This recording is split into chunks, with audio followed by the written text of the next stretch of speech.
नमस्कार, मी प्रिया. सोपी रेसिपीमध्ये तुम्हा सर्वांचं खूप खूप मनापासून स्वागत आहे. आज आपण उन्हाळी वाळवणाचा पदार्थ पाहणार आहोत. तर आज आपण शाबू आणि बटाट्याचे चिप्स कसे बनवायचे ते बघणार आहेत. तर बघा, हे चिप्स अगदी कुरकुरीत झाले आहेत आणि अगदी वर्षभरासाठी सुद्धा हे चिप्स तुम्ही डब्यामध्ये आरामात भरून ठेवू शकता. या अगोदर आपण बटाट्याचे चिप्स कसे करायचे ते पाहिले होते. पण बटाट्याचे चिप्स करताना ना खूप सारी मेहनत लागते. म्हणजे बटाटा आणणं, तो खिसणं, पाण्यात टाकणं, परत शिजवणं आणि नंतर वाळवत घालणं. तर त्यामध्ये खूप सारी मेहनत आहे. आणि हे जे चिप्स आपण बनवलेले आहेत ना, यामध्ये अजिबात आपल्याला मेहनत लागणार नाही. अगदी 10 ते 15 मिनटामध्ये घरात बसूनच तुम्ही हे एवढे सारे चिप्स बनवू शकता. नेहमीप्रमाणेच रेसिपी एकदम साधी सोपी आहे. चला तर मग रेसिपीला सुरुवात करूया. आता शाबू आणि बटाट्याचे चिप्स करण्यासाठी इथे मी 1 वाटी भरून साबुदाणा भिजत घातला होता. तर साबुदाणा 2 ते 3 पाण्याने स्वच्छ धुवून घेतला आणि नंतर तो रात्रभरासाठी भिजवून घेतला. तर बघा, आपला साबुदाणा किती मस्त असा छान असा फुललेला आहे. तर साधारण इथे मी 1 वाटी भरून साबुदाणा घेतला आहे. तुम्हाला किती प्रमाणात घ्यायचं आहे तुम्ही घेऊ शकता. म्हणजे 1 वाटी असेल, 2 वाटी असेल तर तुम्ही तुमच्या आवडीनुसार प्रमाण ठेवू शकता. आता हा साबुदाणा पूर्णपणे छान असा मस्त भिजलेला आहे. आता काय करायचं, आपल्याला एक मोठा स्टीलचा डब्बा घ्यायचा आहे. कारण साबुदाणा जो आहे ना, तो आपल्याला वाफवून घ्यायचा आहे. तुम्ही हवं तर कुकरचा डब्बा घेऊ शकता किंवा छोटंसं पातेलंसुद्धा घेऊ शकता. पण ज्यावर झाकण व्यवस्थित बसेल ना, असंच भांडं आपल्याला वापरायचं आहे. तर एका डब्यामध्ये मी साबुदाणा टाकून घेतला आणि साबुदाण्याच्या 1 इंचभरवर मी पाणी टाकलं आहे. तर साबुदाणा छान असा मिक्स करून घेतला. यामध्ये मी मीठ काहीच टाकलेलं नाही. फक्त हा असा साबुदाणा आपल्याला पाण्यामध्ये टाकायचा आहे. आता नंतर इथे मी 2 बटाटे घेतले, त्यावरची साल काढून घेतली आणि तो असा आपण चौकोनी आकारामध्ये बटाटा चॉप करून घेतला आहे. बटाट्याचं सुद्धा प्रमाण जे आहे ना, ते तुम्ही तुमच्या आवडीनुसार कमी जास्त करू शकता. आता हे 2 ते 3 पाण्याने बटाटे स्वच्छ धुवून घेतले आणि स्वच्छ पाण्यामध्ये आपण ते भिजत ठेवले आहेत. कारण यामध्ये भरपूर सारा स्टार्च असतो, तो निघून जावा यासाठी ते पाण्यामध्ये ठेवले आहेत. आता इथे मी एक कुकर घेतला आणि ज्या डब्यामध्ये आपण साबुदाणा टाकला होता ना, तो डबा आता आपल्याला कुकरमध्ये ठेवायचा आहे. आणि बटाटेसुद्धा आपण 2 ते 3 पाण्याने स्वच्छ धुवून स्वच्छ पाण्यामध्येच ठेवले होते. तर ते जे सर्व पाणी आहे ना, ते आपण या कुकरमध्ये टाकून घेतलं. आता आपल्याला कुकरचं झाकण लावायचं आहे आणि हाय फ्लेमवर या कुकरला आपल्याला ना 3 ते 4 शिट्ट्या करून घ्यायच्या आहेत. म्हणजे बटाटा आणि साबुदाणा मस्त असा मऊसूत शिजवून घ्यायचा आहे. यामुळे आपले चिप्स ना अगदी मस्त असे तयार होतील. तुम्ही या पद्धतीने कधी शाबू आणि बटाट्याचे चिप्स केले आहेत का? मला नक्की कमेंट करून सांगा. आता बघा, कुकरचं आपण खाली काढून घेतला. वाफ जी आहे ना, ती पूर्णपणे घालवून घेतली आणि आता कुकरमधील जो साबुदाण्याचा डब्बा आहे ना, तो आपल्याला बाहेर काढून घ्यायचा आहे. तर इथे पूर्णपणे थंड झाल्यावरच हा कुकरच्या बाहेर मी डब्बा काढून घेतला. आता बघा, इथे तुम्ही बघू शकता आपला साबुदाणा किती मस्त असा शिजलेला आहे. कारण बघूनच तो अगदी ट्रान्सपरंट दिसत आहे. शिजलेला बटाटासुद्धा आपल्याला एका बाउलमध्ये काढून घ्यायचा आहे. हे चिप्स करताना ना आपल्याला अजिबात उन्हामध्ये जायची गरज नाही. तुम्ही हवं तर फॅनच्या हवेखाली सुद्धा बसून एका ठिकाणी हे चिप्स बनवू शकता. आता बघा, या प्रकारे आपल्याला बटाटा अगदी मऊसूत असा शिजवून घ्यायचा आहे. बटाटासुद्धा मस्त असा शिजला आहे. तर तो आपण मिक्सरला ग्राइंड करून घेणार आहेत. कारण याची आपल्याला एकदम बारीक अशी पेस्ट किंवा प्युरी तयार करायची आहे.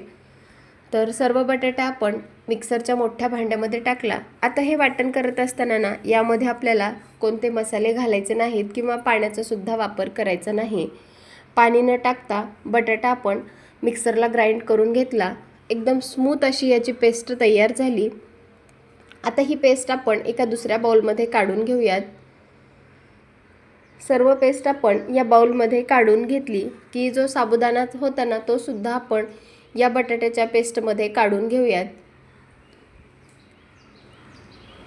आता यामध्ये आपण काही मसाले ॲड करूयात. तर इथे उपवासाला जर तुम्ही जिरं खात असाल तर जिरं ॲड करू शकता. साधारण इथे मी 1 चमचाभर जिरं टाकून घेतलं. चवीपुरतं आपल्याला मीठ टाकून घ्यायचं आहे। तर सगळ्यात महत्त्वाचं म्हणजे कोणताही वाळवणाचा पदार्थ असेल तर त्यामध्ये मीठ जे आहे ना ते थोडंसं कमीच टाकायचं आहे, कारण वाळल्याच्या नंतर थोडंसं मिठाचं प्रमाण जास्तसुद्धा लागू शकतं। आता यामध्ये आपण 1 चमचा रेड चिली फ्लेक्स टाकणार आहोत। तुम्ही हवं तर उपवासाला लाल तिखट खात असाल तर ते सुद्धा इथे टाकू शकता। आणि जर मीठ आपलं तुमच्याकडे जर सैंधव मीठ असेल ना तर ते सुद्धा तुम्ही इथे ॲड करू शकता।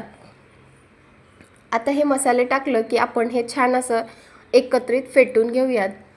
तर बघा आता आपलं चिप्स घालण्यासाठी हे मिश्रण जे आहे ना आता अगदी मस्त असं तयार झालेलं आहे आणि याची कन्सिस्टन्सी तुम्ही बघू शकता। आता लगेच आपण याचे चिप्स टाकून घेऊयात। तर इथे मी एक प्लास्टिक घेतलेलं आहे, यावरती आपण अजिबात तेल लावलेलं नाही। तर आता हाताने आपल्याला अगदी छोटे छोटे याचे गोळे या प्लास्टिक पेपरवर टाकून घ्यायचे आहेत। तर बघा व्हिडिओत दाखवल्याप्रमाणे आपण याचे छोटे छोटे गोळे या प्लास्टिक पेपरवर टाकून घेऊयात।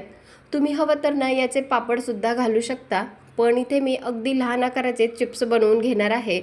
मिश्रण सेम याच पद्धतीचं करायचं, थोडंसं पातळ करायचं आणि पळी पापडसुद्धा तुम्ही या प्लास्टिक पेपरवर घालू शकता। अशा प्रकारे आपण सर्व हे चिप्स तयार करून घेतले आहेत। तर बघू शकता तुम्ही अगदी घरात बसल्या बसल्या हे मी चिप्स फॅनच्या हवेखाली सुकवणार आहे। जर तुमच्याकडे उन्हाची सोय असेल तर तुम्ही उन्हामध्ये सुद्धा हे सुकवून घेऊ शकता। जर उन्हात सुकवत असाल तर अगदी 1 ते 2 दिवसामध्ये मस्त आरामात हे दोन्ही बाजूने चिप्स सुकून जातात। आणि जर फॅनच्या हवेखाली सुकवत असाल तर थोडंसं 3 ते 4 दिवस सुकायला वेळ लागेल। तर इथे मी फॅन खाली थोडा वेळ सुकवून घेतले आणि नंतर जिथे उन्हाची सोय आहे ना तिथे ठेवले। तर बघा आपले चिप्स मस्त असे वाळवून झालेले आहेत। आता हे एका बाजूने वाळले की आपण याला दुसऱ्या बाजूने पलटवून घेऊयात, म्हणजे दोन्ही बाजूने सुद्धा आपल्याला छान असे हे अगदी कडक होईपर्यंत वाळवून घ्यायचे आहेत। तर हे असे पलटून घ्यायचे आणि दुसऱ्या बाजूने सुद्धा अगदी 1 दिवसभराचं याला ऊन द्यायचं। तर बघा आपले चिप्स मस्त असे वाळवून तयार झाले आहेत। आता हे चिप्स आहेत ना तुम्ही अगदी वर्षभरासाठी सुद्धा एका डब्यामध्ये स्टोअर करून ठेवू शकता आणि जर उपवास असेल तर त्यावेळी सुद्धा तुम्ही हे तळून खाऊ शकता। अगदी लहान असे बाजारातून विकत आणल्यासारखे हे चिप्स आपले बनवून तयार आहेत। तर चला तर मग मी लगेच तुम्हाला तळून सुद्धा दाखवते। तळण्यासाठी मी गॅसवरती कढईमध्ये तेल गरम करण्यासाठी ठेवलं आहे। आता बघा चिप्स तळताना आपल्याला थोडंसं हे कडकडीतच तेल तापलेलं असावं, कारण हे बटाट्याचे चिप्स नाहीत, यामध्ये आपण शाबू आणि बटाटा वापरला। थोडंसं तेल चांगलं कडकडीत तापलं की चिप्ससुद्धा छान असे मस्त फुलले जातात। जर तुम्ही कमी गॅसवरच हे चिप्स तळले ना तर हे जास्त व्यवस्थित तळणार नाहीत। आता बघा थोडेसे चिप्स मी तेलामध्ये टाकून घेतले आणि बघा अगदी मस्त असे हे चिप्स आपले तळून तयार झालेले आहेत। एक्स्ट्राचं तेल सर्व निथळून घ्यायचं आणि अशा प्रकारे आपण जे बाकीचे राहिलेले चिप्स आहेत ना ते सुद्धा अशाच प्रकारे सर्व तळून घेऊयात।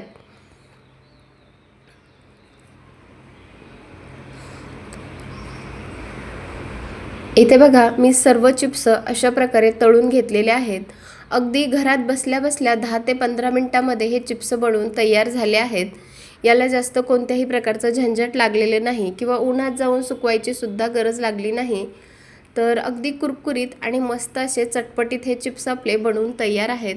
तर तुम्ही सुद्धा ना उन्हाळी पदार्थामध्ये हा एक वेळेस नक्की पदार्थ करून पहा आणि माझी रेसिपी तुम्हाला कशी वाटली मला नक्की कमेंट करून सांगा।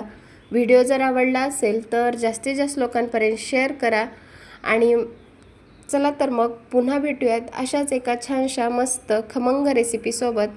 तोपर्यंत धन्यवाद आणि मस्त रहा, स्वस्थ रहा आणि सगळ्यात महत्त्वाचं चांगलं चांगलं खात रहा। आणि पुन्हा एकदा सर्वांना एक निवेदन आहे, जर तुम्हाला खरंच माझ्या रेसिपी आवडत असतील तर माझ्या चॅनलला सबस्क्राईब करा, लाईक करा, सोबतच बेल आयकॉनवर क्लिक करा आणि मला नक्कीच कमेंट करून सांगा। चला तर मग पुन्हा भेटूयात, तोपर्यंत धन्यवाद, बाय बाय।